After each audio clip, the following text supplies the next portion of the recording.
మరి నీవు నీతిమంతుడు అయ్యావు, నువ్వు క్షమించబడ్డావు, నీ పాపాలు దేవుడు మర్చిపోయాడు, దేవునితో చక్కగా సమాధానం కలిగి ఉన్నావు. మరి నీ భార్యకు ఆ స్థితి ఉండాల్సిన అవసరం లేదా?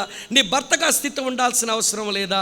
ఈ రోజున ప్రియులరా, మన పేరెంట్స్గా, మన పేరెంటేజ్లో భార్యాభర్తలుగా దేవుని ఎదుట ఉండవలసిన పొజిషన్లో చాలామంది లేరు.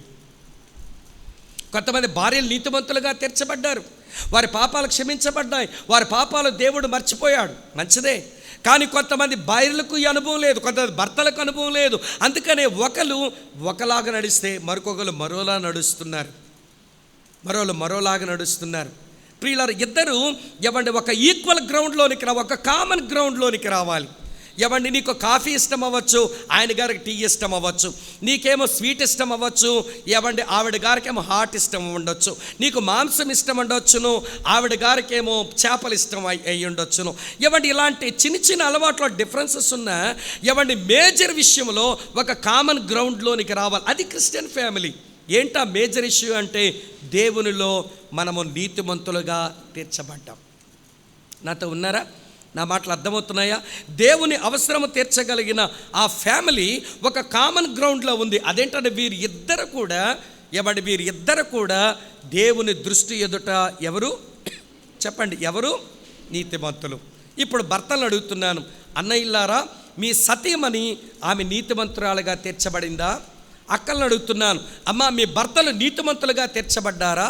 వాళ్ళ పాపాలు క్షమించబడ్డాయని, దేవుడు వాటిని మర్చిపోయాడు అనే విషయం ఒకరికొకరు బోధించుకొని ఇద్దరూ కలిసి నీతిమంతులు కానీ దేవుని దృష్టి ఎదుట ఉన్నారా అన్నది ఒక ప్రశ్న. మీరిద్దరూ అట్లా కానప్పుడు మీరు అవసరాలు తీర్చుకోవడానికే దేవుని ముందుకు వస్తారు, కానీ దేవుని అవసరం తీర్చగలిగిన వారుగా మీరెప్పుడు ఉండలేరు అనే విషయం మీరు మొదటగా గుర్తించాలి. నీతిమంతులుగా తీర్చబడ్డ వెరీ సింపుల్. దేవుడు దాన్ని చాలా తేలిక చేసినాడు. ఎట్లా చేశాడో ఒక రెఫరెన్స్ చూపించి నేను కొంచెం ముందుకు వెళ్తాను. రోమీయులకు రాసిన పత్రిక చూస్తున్నారా? 5వ అధ్యాయం 1వ వచనం చూడండి, ఏముంది అక్కడ? కాబట్టి విశ్వాసమూలమున ఏమైతే నీతిమంతులుగా తీర్చబడ్డాం. చాలు. క్రీస్తు యేసునందలి విశ్వాసం, నీ అంతరంగంలో జరిగిన పశ్చాత్తాపం అది ఏం చేస్తున్నదనంటే నిన్ను తయారు చేస్తున్నది. ఇటువంటి సింపుల్ గాస్పల్ నుంచి నీ భర్త పోవడం, ఇటువంటి ఒక తేలికపాటి సువార్త నుంచి నీ భార్య దూరంగా అయిపోవడం ఎంత గొప్ప నష్టమో మీరే ఆలోచించాలి. నెంబర్ 2, ఈ పేరెంట్స్ దగ్గరికి వద్దాం. మొదటగా వారు దేవుని అవసరం తీర్చగలుగునట్లుగా వారు కలిగి ఉన్న పొజిషన్ దేవుని ఎదుట నీతిమంతులు. నెంబర్ 2, రెండవ సంగతి చెప్తాను చూడండి, మళ్ళీ 6వ వచనంలోని, వీరిద్దరూ ప్రభు యొక్క సకలమైన ఆజ్ఞల చెప్పునను న్యాయ విధుల చెప్పునను ఎట్లున్నారటమ్మా? నిరపరాధు. ఇది వారి కండిషన్. వారి పొజిషన్ రైచియస్ పీపుల్, వారి కండిషన్ బ్లేమ్లెస్ పీపుల్. ఇద్దరిలో ఒకరా, ఇద్దరు కలిసా? అమ్మ చెప్పండి. వీళ్ళిద్దరూ కలిసి వీరు నిరపరాధులు. అంటే నిరపరాధులు అంటే ఏ పాపము లేదని కాదు అక్కడ అర్థం. నిరపరాధులు అంటే అర్థం వారికి ఏదైతే తెలుసో ఆ తెలిసినంత మేరకు సరిగా బ్రతకడం, మేలైనది ఏదో తెలుసు ఆ మేలు చేయడం, చెడు ఏదో వాళ్ళకి తెలుసు ఆ చెడు చేయకుండా ఉండడం. అంటే అర్థం ఏంటో తెలుసా? వారికి ఏమైతే తెలుసో ఆ మేరకు ప్రియులారా వారు మేలైంది చేయటం, చెడు చేయకుండా ఉండడం, అట్లా నిరపరాధులుగా ఉండడం. అసలు దేవుని యొక్క మనసే అది. కుటుంబాలకే మాత్రమే కాదు, వ్యక్తిగతంగా ఇండివిజువల్గా కూడా మనం ఆయన ఎదుట మనుషుల ముందు కూడా నిరపరాధులమై ఉండాలి. అట్లా నిరపరాధులుగా ఉండాలని ఆయన జగత్తుకు పునాది వేయబడక పూర్వమే యేసుక్రీస్తునందు మనలను ఆయన ప్రేమ చేత ఏర్పాటు చేసుకున్నట్ట. ఆ మాట మీ కొరకు చదువుతున్నాను చూడండి. ఎఫెసీయులకు రాసిన పత్రిక 1వ అధ్యాయం చదువుతున్నాను చూడండి ప్రియులారా. 6వ వచనంలో ఇలా ఉంది, మనలను ముందుగా తన కోసము నిర్ణయించుకొని మనము తన ఎదుట పరిశుద్ధులమును నిర్దోషులమునై ఉండవలనని జగత్పునాది వేయబడక పూర్వమే ప్రేమ చేత ఆయన క్రీస్తులో మనలను ఏర్పరచుకొనెను. చూస్తున్నారా? మన కండిషన్ నిర్దోషులంగా ఉండాలి. మన కండిషన్లో ఎవరు మన మీద అపరాధం వేయనట్లుగా మనం బతకాలి. మీరేమనుకోకపోతా మాట చెబుతాను, సంవత్సరాల తరబడిగా వాక్యం వింటున్నా ప్రభురాత్రి భోజనం దగ్గరికి వచ్చేసరికి మాత్రం ఈ పాట పాడకుండా ప్రభురాత్రి భోజనం దగ్గర రావట్లేదు మన వాళ్ళు. ఏంటా పాట చెప్పనా? అమ్మ బాగా చెప్పారు ఎవరో. ఏంటమ్మా పాట? అపరాధిని, సంవత్సరాల తరబడికి అదే పాట. ఎవడి జీవితకాలము నేను అపరాధిని, కానీ ప్రభువా నన్ను నీతిమంతురాలుగా తీర్చావు, నన్ను నీతిమంతునిగా తీర్చావు, ఇప్పుడు నా కండిషన్ నిరపరాధిగా ఉండే మెట్టు ఇచ్చావని ప్రభువులో ఆనందించడం నేటి క్రైస్తవ కుటుంబాలకు చేత కావడం లేదేమో అని అనిపిస్తున్నది. కనుక ప్రియమైన సోదరి స్నేహితులారా, జాగ్రత్తగా వినండి. వారి పొజిషన్ రైచియస్ పీపుల్, వారి కండిషన్ బ్లేమ్లెస్ పీపుల్. మూడవ సంగతి చెప్తాను వాళ్ళ గురించి. వాళ్ళ యాటిట్యూడ్ ఎలాంటి యాటిట్యూడ్, వాళ్ళు ఎటువంటి యాటిట్యూడ్తో బ్రతికారు ఆ పేరెంట్స్. దేవుని అవసరాలు తీర్చగలిగిన ఒక ఫ్యామిలీ ఎటువంటి యాటిట్యూడ్తో బ్రతకాలో నేను చూపనా మీకు. చూడండి, లూకాసు సువార్త 1వ అధ్యాయం, లూకాసు సువార్త 1వ అధ్యాయం నేను చదువుతున్నాను. చూడండి 13వ వచనం. అప్పుడు ఆ దూత అతనితో, జకర్యా భయపడకము, నీ ప్రార్థన వినబడినది. వాళ్ళు కలిగి ఉన్న యాటిట్యూడ్ ఏంటనంటే ప్రేయర్ఫుల్ యాటిట్యూడ్, ప్రార్థనాపూర్వకంగా బ్రతుకుతున్నారు. అమ్మ వింటున్నారా? దేవుని అవసరము తీర్చగలిగిన పేరెంట్స్ వారు ఎట్లుంటారంటే ప్రార్థనాపరులుగా ఉంటారు. ఏమంటే ఇక్కడ ఎలిజబెత్, జకర్యాలు వారు ప్రేయర్ఫుల్ పీపుల్. అందుకనే దేవదూత వచ్చి నీ ప్రార్థన వినబడింది. కొంతమంది ప్రార్థన చేస్తారు కానీ ఆ ప్రార్థన దేవుడు విన్నట్టుగా ఉండదు. ఎందుకంటే వాళ్ళ ప్రార్థన లాస్ట్ టైం వచ్చినప్పుడు చెప్పాను మీ చర్చలో, కొంతమంది గానుగెద్దు ప్రార్థనా వీరులు ఉంటారు. గానుగెద్దంటే అలాగ అక్కడే తిరుగుతూ ఉంటుంది కదా. కొంతమంది వారి ప్రేయర్ అంతా కూడా వాళ్ళ ఇంటి చుట్టే, నన్ను దీవించు, నా భర్తను దీవించు, నా పిల్లలను దీవించు, ఈ పాడు ప్రార్థనలు చేస్తారు. మరికొంతమంది ఏమంటే గానుగెద్దు ప్రార్థనా వీరులు కొంతమంది ఉంటే, మరికొంతమంది మున్సిపాలిటీ ఎద్దు ప్రార్థనా వీరులు ఉంటారు. మున్సిపాలిటీ ఎద్దుకు ఎక్కడ చెత్త ఉంటే అక్కడ వచ్చి నిలబడద్దు అంతే, దాన్ని ఆగమని ఎవడు చెప్పక్కర్లా. రోడ్డు పక్కన చెత్త కనబడిందా అక్కడ వచ్చి నిలబడద్ది. అట్లే మన దగ్గర కొంతమంది ప్రార్థనా వీరులు ఈ లోక సంబంధమైన చెత్త, ఆ చెత్త దగ్గర నిలబడతారు. ప్రభువా ఆ ఇల్లు నాకు ఇచ్చేయి, ఆ కారు నాకు ఇచ్చేయి, నా కొడుకుని దీవించేయి, నా కూతురికి పెళ్లి చేసేయి, నన్ను అందనాలు ఎక్కించేసేయి. ఈ రోతను చూసి, దాని వాసన చూసి ఆ రోతను తిని తృప్తి పడేటువంటి మాట వాడుతున్నాను, కటింగ్ వర్డ్, పందిలాంటి నైజం చాలా ఫ్యామిలీస్ దగ్గర నుంచి పోలా. మీ ఫ్యామిలీ ప్రేయర్లో దేని కొరకు ప్రార్థిస్తాము? ఎలాంటి ప్రార్థనా పరులు మనం?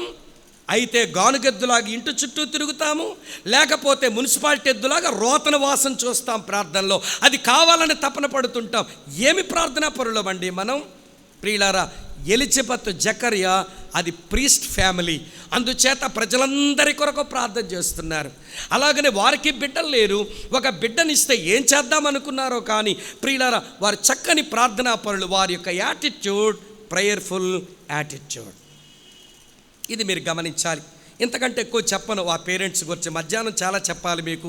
కాబట్టి పేరెంట్స్ ఎలా ఉన్నారనంటే వారి పొజిషన్ రైచియస్ పొజిషన్, వారి కండిషన్ బ్లేమ్లెస్ కండిషన్, వారి యాటిట్యూడ్ ప్రేయర్ఫుల్ యాటిట్యూడ్. అట్లా బ్రతికారు. అందుకే వారు దేవుని అవసరాన్ని అద్భుతంగా తీర్చగలిగారు. ఇప్పుడు రెండో విషయం ఏం చెప్తానన్నాను, మీరు ఎక్కడున్నారా? ప్రిపరేషన్. అలాంటి తల్లిదండ్రులు దేవుడు వారికి ఇచ్చిన బిడ్డను ఎట్లా ప్రిపేర్ చేసినారు, ఏంటి వాళ్ళ యొక్క ప్రిపరేషన్ నేను చూపిస్తాను. చూడండి ఆ బిడ్డను ఎట్లా ప్రిపేర్ చేశారో. లూకాసు సువార్త అదే 1వ అధ్యాయం లాస్ట్ వెర్స్ చూడండి. ఎన్నో నెంబర్ ఉంటుంది? 80 అనుకుంటాను సుమారుగా. 80వ వచనం. లూకాసు సువార్త 1వ అధ్యాయం 80వ వచనం లాస్ట్ వెర్స్ చూడండి. ఆ బిడ్డను ఎట్లా ప్రిపేర్ చేశారో చూడండి. శిశువు ఎదిగి, అమ్మ వింటున్నారా? శిశువు ఎదిగి ఆత్మయందు బలము పొంది ఇశ్రాయేలునకు ప్రత్యక్షమగు దినము వరకు అరణ్యములో ఉండెను. ఈ వచనములో ఆ పేరెంట్స్ ఆ పిల్లవాడిని సిద్ధపరిచిన విధానంలో 3 సంగతులు కనబడుతున్నాయి. నెంబర్ 1, శిశువు ఎదిగాట. అమ్మ వింటున్నారా? దేవుడు వారికి ఇచ్చిన బిడ్డను వాడి ఎదుగుదలకు వీరు దోహదపడ్డారు. ఏం ఎదుగుదల? వింటున్నారా నా మాట? ఏం ఎదుగుదల? మొదటి ఎదుగుదల ఫిజికల్ గ్రోత్, రెండవ ఎదుగుదల మెంటల్ గ్రోత్, మూడవ ఎదుగుదల స్పిరిచువల్ గ్రోత్. ఏమండి, శారీరక మానసిక ఆధ్యాత్మిక ఎదుగుదలకు ఆ బిడ్డను ప్రియులారా సిద్ధపరిచే పనిలో ఉన్నారు పేరెంట్స్.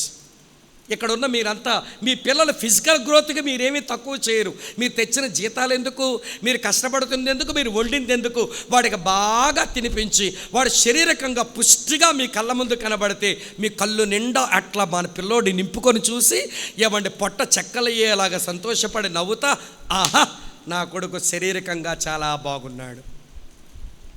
మరి వాడి మానసిక స్థితి ఏంటి? వాడు మానసిక ఉల్లాసాన్ని గురించి ఆలోచించేదేంటి? వాడి మనసు నీ ప్రజెన్స్ కోరుకుంటుంది. కొంతమంది తండ్రులకు కొడుకుతో గడపడానికి టైమే ఉండదు. ఊరోళ్ళందరికీ టైంలు ఇస్తారండి మగాళ్ళు, ఏమనుకోకండి మగాళ్ళు, మీ దండం పెడుతున్నాను. ఊరోళ్ళందరికీ టైం ఇస్తారండి బాగా. వాళ్ళేదో పనికి రమ్మంటే పోతారు, వీళ్ళేదో సహాయపడమంటే రమ్మంటే వెళ్తారు. రాత్రి ఎప్పుడో 10 గంటలకు వస్తారు, అప్పుడు పిల్లోడు పడుకుంటాడు. ఉదయాన్నే వాడు క్యారేజ్ కట్టుకుని వెళ్ళేసరికి మీరు ఇంకా నిద్ర లేవరు. మళ్ళీ వాడు కాన్వెంట్ వచ్చేసరికి మళ్ళీ మీరు కనబడరు కదా. వాడి మానసిక ఉల్లాసానికి ఫాదర్ నీ టచ్ నీ కొడుకు కావాలి. తల్లులారా, నీ టచ్ నీ కూతురికి కావాలి. నీ యొక్క స్పర్శ, నీ యొక్క తాకుడు నీ పిల్లలు కోరుకుంటున్నారు. అది వారికి మనోవికాసాన్ని కలిగిస్తుంది, మనోవిలాసాన్ని కలిగిస్తుంది. కానీ మానసిక అభివృద్ధికి మనం దోహదపడం. మీకు తెలుసా, ఢిల్లీలో ఒక పిల్లోడు, నేను మధ్యాహ్నం వీలైతే అవన్నీ కూడా మీకు నేను చూపడానికి ప్రయత్నం చేస్తాను. ఢిల్లీలో ఒక 13 సంవత్సరాల పిల్లవాడు వాళ్ళ అమ్మా నాన్న మీద కేసు వేశాడు. వాడు కేసు వేయడానికి గల కారణం ఏంటనంటే, వాడు తప్పిపోయాడని వాళ్ళు రిపోర్ట్ చేసినారు పోలీసు వాళ్ళు వెతుకుతూ ఉంటే ఆ పిల్లోడు ఎక్కడ దొరికాడనంటే ఈ చిన్న గుడ్డ ముక్కలు, తర్వాత పోలిథిన్ కవర్స్ వెతుకుంటారు చూడండి పిల్లలు, అవన్నీ వెతుకునే పిల్లల మధ్యలో దొరికాడు.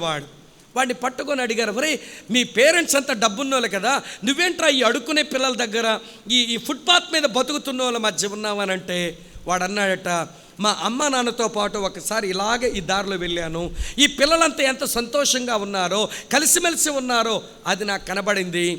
నాకు లేనిది వీళ్ళ దగ్గర దొరికింది. అదేంటనంటే, నాకు కొంతమందితో కలిసి ఉండాలని నాకు ఆశ, కొంతమందితో నేను ఆనందించాలని ఆశ. నా ఇంటిలో మా అమ్మ ఉదయాన్నే డ్యూటీ పోతుంది, మా నాన్న ఉదయాన్నే డ్యూటీ పోతాడు, మా అక్క వెళ్ళిపోతుంది, నేను తర్వాత పని మనిషి చేత ఏదో తయారు చేయబడి నేను కూడా స్కూల్కి పోతున్నాను. పోలీసులు వాడికిచ్చిన సహాయం మేరకు ఢిల్లీ కోర్టులో పోలీసుల తరపున ఒక కేసు వేశారు. ఆ పిల్లవాడు వేసిన కేసు అదేంటంటే, మా అమ్మ నాన్న నాకు టైం ఇవ్వడం లేదు. తండ్రులు ఎక్కడున్నారు, తల్లులు ఎక్కడున్నారు? మీ పిల్లల యొక్క ప్రిపరేషన్లో వాడికి శారీరకంగా అభివృద్ధికి బాగా భోజనం పెడుతున్నారు, కష్టపడి మీరు డబ్బులు తెస్తున్నారు, కాదని చెప్పడం లేదు. కానీ వాడి మనోవికాసానికి మీరు చేస్తున్నటువంటి అభివృద్ధి కొరకు దోహదపడిన పనులేంటో చెప్పండి, లిస్ట్ అవుట్ చేయండి.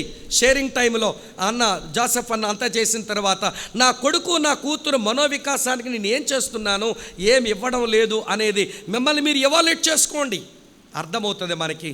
తర్వాత వాడు ఆధ్యాత్మిక ఎదుగుదలకు మనమేమి దోహదపడ్డాం చెప్పండి. మీరు ఇలాగ అంటారేమో, 700 గంటల్లో వాడికి ఏదో నేర్చుకోవాలంటే వాడు ఏమి నేర్చుకుంటాడు చెప్పండి. నా మాటలు అర్థమవుతున్నాయో లేదే మీకు? ఈ రోజున ప్రియులారా, ఈ పేరెంట్స్ని మనం అభినందించాలి.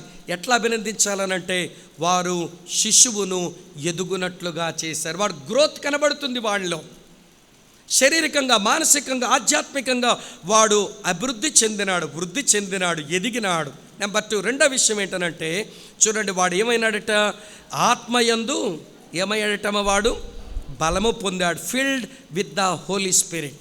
ఆ పిల్లవాడు దేవుని ఆత్మ నింపుదలతో ఉన్నాడు. వినండి స్నేహితులారా, ఈ రోజున మన పిల్లలు ఎప్పుడో వారు మారుమనసు పొంది రక్షించబడి వాడికి దెబ్బలు తగిలితే, ఇబ్బందులు వస్తే అప్పుడు మారుమనసు పొంది ఆత్మ నింపుదల అనుభవానికి వస్తున్నారు. కానీ ఈరోజు నీ ఇంట్లో అన్ని పరిస్థితులు బాగున్నప్పుడే నీ కొడుకో నీ కూతురు రక్షించబడి వాళ్ళు దేవుని ఆత్మను పొందిన వారుగా ఎందుకు మారడం లేదు అంటే, ఆత్మ పొందిన అనుభవంలో నువ్వు లేవు కాబట్టి. ఆవు పొలంలో మేయగా దూడ ఒడ్డును మేయినా, ఆవు పొలంలో మేస్తుంది, దూడ అక్కడే మేస్తుంది. తండ్రిపైన నీవు దేవుని సంధికి వెళ్ళటం, దేవుని వాక్యం వినడం, మారు మనసు పొందడం, దేవునితో పశ్చాత్తాపంతో ఉండడం, ఆత్మ నింపుదలతో జీవితాన్ని నడిపించడం, ఇవన్నీ చూస్తే నీ కొడుకు ఆ మంచి అనుభవాల్లోనికి వస్తాడు. కానీ ఈరోజు నీ కొడుకో నీ కూతురో ఆ అనుభవంలో లేరు. కారణం ఏంటి అనంటే, ప్రియులారా, తల్లిగా నీ దగ్గర అనుభవం లేదు, తండ్రిగా నీ దగ్గర అనుభవం లేదు. ఆత్మ నింపుదల గల తల్లివని, నువ్వు ఆత్మ నింపుదల గల తండ్రివని నీ పిల్లలు నిన్ను చూడలేకపోతున్నారు. ఇదే కాకినాడలో, పేర్లు అడగండి, ఒక దైవజనుడు మరో దైవజనుడు ఇంటికి వచ్చాడు. ఆ దైవజనుడికి ఒక కొడుకున్నాడు. సరే, ఆ కొడుకు కొంచెం 9th క్లాస్కి వచ్చాడని ఈ పాస్టర్ గారు కొంచెం సువార్త చెప్పడం అంటే చాలా తీవ్రత అన్నమాట. ఎక్కడికి వెళ్ళినా సువార్త చెప్తారు. మీ చర్చ కూడా వచ్చారులేండి ఆ పాస్టర్ గారు. ఎక్కడికి వెళ్ళినా సువార్త చెప్పే మనసు అయింది. బ్లెస్సింగ్ యూత్ మిషన్లో పనిచేశారు. ఎవరింటికి వెళ్ళినా సువార్త చెప్తాడు ఆయన నోరే సువార్త కొరకు తెరవబడుతుంది. సరే, ఈ 9th క్లాస్ చదువుతున్న పిల్లవాడికి సువార్త చెబుదామని ఎట్లా స్టార్ట్ చేద్దామని ఆలోచించి ఇలా ప్రారంభిస్తే వీడు నా లైన్లోకి వస్తాడని ఇట్లా మొదలుపెట్టాడట ఆయన సంభాషణ. ఒరే, మీ మమ్మీ ఉదయం లేవగానే ఏం చేస్తుందిరా అన్నాడట. అంటే ఆ పిల్లవాడు, అంకుల్ మా అమ్మ ఉదయం లేవగానే మోకరించి ప్రార్థన చేసుకుని క్వైట్ టైం చేసుకుంటుంది అంకుల్ మా మమ్మీ అని వాడు చెబితే, చూసావా తెల్లవారగానే మీ మమ్మీ దేవుని మీద ఎలా ఆధారపడుతుందో, దేవుడు సహాయం చేయవాడురా, దేవుడు మాట్లాడే దేవుడురా అని వాక్యం చెబుదామని ఆయన మీ మమ్మీ లేవగానే ఏం చేస్తుందిరా అని అడిగాడు ఈ పాస్టర్ గారు. ఆ పిల్లోడు ఇచ్చిన జవాబు ఏంటో చెప్పనా? అంకుల్ మమ్మీ లేవగానే వంటింట్లోకి వెళ్ళి కాఫీ కాసుకొని తర్వాత వచ్చి టాయిలెట్కి పోద్ది అంకుల్ అన్నాడు. మీకు అర్థమైందో లేదో? పాస్టర్ గారు అట్లా ఆగిపోయాడు. ఎలా ఈ కోణంలో చెబుదామనుకున్నాను వాక్యం, ఇదేంటి వాళ్ళ అమ్మ గురించి వీడు ఇలాంటి టెస్టిమోనీ ఇచ్చాడు? ఆవిడ గారు ఒక పాస్టమ్మ గారు కదా. ప్రియులారా వినండి, ఈ రోజున సంఘములో చెప్పే వాక్యమో, సండే స్కూల్లో చెప్పే వాక్యమో, మరికొకరు గద్దించిన గద్దింపులో వాడి లైఫ్ని ట్రాన్స్ఫార్మ్ చేయవు, కానీ నీ లైఫ్ వాడితో చాలా బాగా మాట్లాడుద్ది. తండ్రివైన నీ జీవితం నీ కొడుకుతో చాలా బాగా మాట్లాడుద్ది. తల్లివైన నీ జీవితం నీ కూతురుతో చాలా బాగా మాట్లాడుద్ది. అందుచేత